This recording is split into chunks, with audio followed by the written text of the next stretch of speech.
Mr. Smith's police friend, Mr. Potter, called at Hawkwood and asked for Miss Deirdre.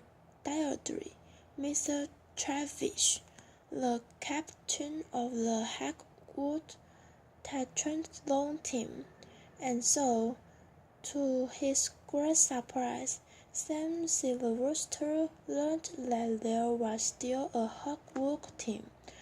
Mr. Potter had brought guns and targets with him, and was ready to start the first lesson. Everybody in the school want Nels had no problem.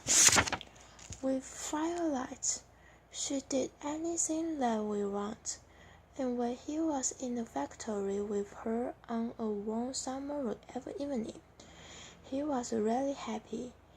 He liked being with her, and he was now a much nicer person. But he could not understand why he left his way about an animal. Firelight usually lay down and slept next to Nels, but one night she did not do this. Instead, she moved around her bus all the time. Nels began to think that she was ill. He was very worried, and thought of going to ask Nutty what to do about it. But then Firelight grew quieter, and Nels fell asleep. He woke suddenly. Sometimes was wrong.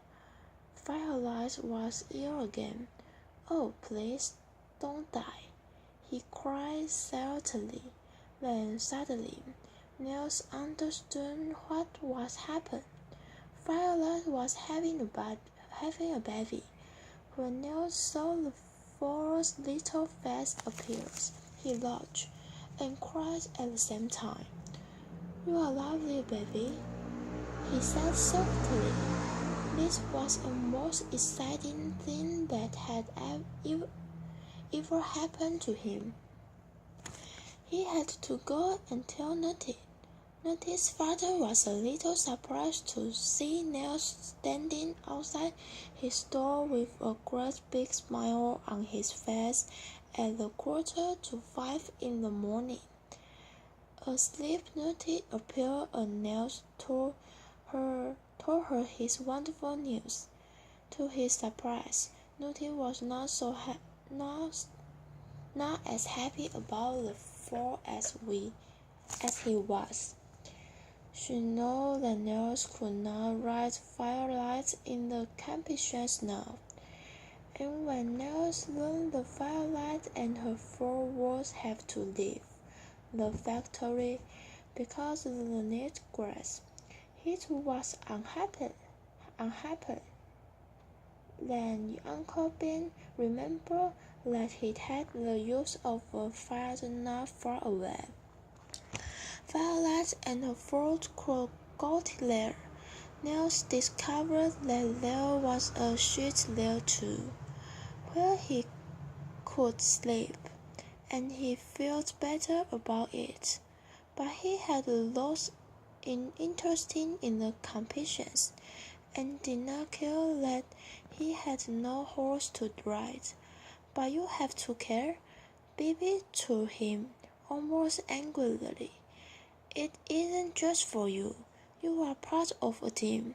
Everyone's worked really hard, so you have to ride for them." Bibi, in her own way, was as hard a person as Nels. The next night, she came on her motorbike to fetch him, took him to her place, and began to teach him to ride switchback, one of her horses. It was a young horse, big, fast, and very fighting, but nobody agreed with Bibi, so Nels hid his fear and rode switchback over the jumps. It felt like flying, and Nels began to realize that he had never enjoyed anything in his life as much as this. He rode every evening, and spent all his free time with firelight and her fort bonfire. There were now only 3 weeks to the competitions. Granted to notice that Seb and his team had stuck to work hard too. They are really worried, Gloria went on. They had to lose to the Hackwood team, and they are going to check if they think you are winning, Seb told me. Nutty was very angry. That's terrible, she said. Well, if they cheat, why don't you cheat too? I don't know how, said Nutty, but you'll find out their plans. I will kill you if you don't tell me what's going on. At last the big day came. Nutty, Humid, and Jessie met early at the factory and began to get the horse ready. Nils was late. Perhaps he was still asleep in his field with firelight. Nutty thought crossly. Jessie's father was driving them to Storey Hall. Mr. Porter was meeting them there with the guns, and Uncle Binks and Betty would arrive at lunchtime with the horse. When they were ready to go, Nils had still not arrived. Nutty began to feel sick with worry. In the end, they left without him. What's all we do if Nils doesn't come? Humi asked. We will just have to be twice as good, right? Nutty said bravely. We can do it. Humi and Jenny was silent. They all know that Nils was their best swimmer and their best runner. Without them, they would probably fail. Jessie has never been anywhere as grand as Wallow Hill before, and he felt that everyone was looking at his dark skin and his turban. But Nutty didn't seem to care how grand it was. Also, she found she was the only girl in the competitions. It's for boys, I told you, said Seb. He appeared out of the court, looking very cool. They don't usually let girls compete, and you haven't got a chance. I know what I'm doing.